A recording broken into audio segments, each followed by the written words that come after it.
swala la umeme, ukosefu wa umeme, upungufu wa umeme katika mikoa yetu ya Lindi na Mtwara inaenda kuwa historia.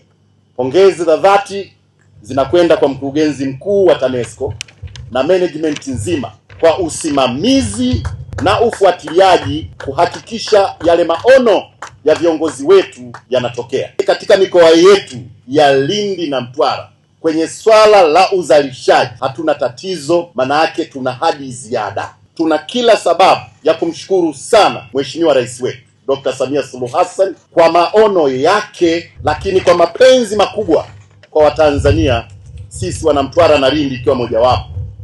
Mradi huu wa usimikaji wa mtambo wa kufua umeme wa megawati 20 umelenga kuimarisha upatikanaji wa umeme na kumaliza changamoto za upungufu wa nishati ambazo kwa muda zimeathiri maendeleo ya uchumi na ya kijamii ya mikoa ya Mtwara na Lindi. Kwa Mtwara tu hapa, kituo tulichokuwa nacho kilikuwa na uwezo wa megawati 50.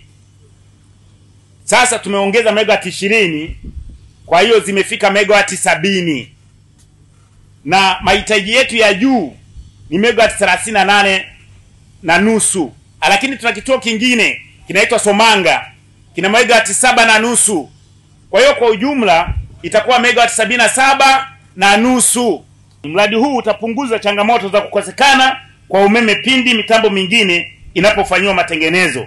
Kwa hiyo kuboresha zaidi huduma kwa wananchi na kwa wawekezaji.